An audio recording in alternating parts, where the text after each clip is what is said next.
നമുക്ക് ഈശോയെ നേരിട്ട് കാണാൻ പറ്റില്ല. Since we cannot see Jesus, how can we say that we are children of God? കാറ്റിനെ നിനക്ക് കാണാൻ പറ്റുന്നുണ്ടോ? हाँ, वह बात भी सही है, लेकिन और तो महसूस कर सकते हैं ना? അതുപോലെ തന്നെയാ ഈശോയും. അരൂപിയായി ഈശോ എപ്പോഴും നമ്മോട് കൂടെ ഉണ്ട്. കാറ്റിലും മഴയിലും വെയിലത്തും ഒക്കെ ഈശോ ഉണ്ടടാ. ഈ വെളിച്ചമൊക്കെ സൃഷ്ടിച്ച നമ്മുടെ ദൈവമല്ലേ? അല്ലെങ്കിലേ ഇരുട്ടത്ത് നമ്മൾ കുറേ കഷ്ടപ്പെട്ടത്.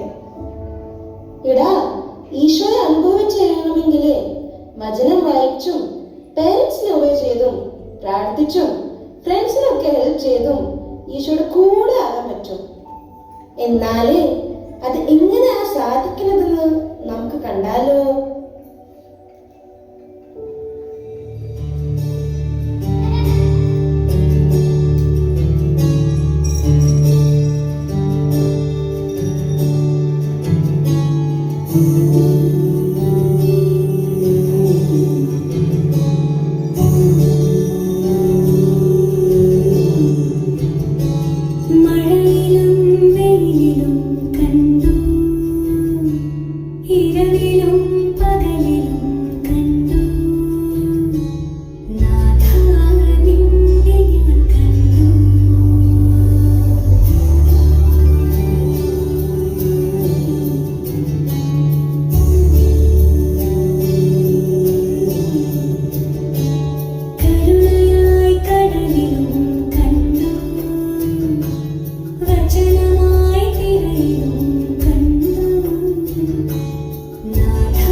കയ്യടി പോരല്ലോ.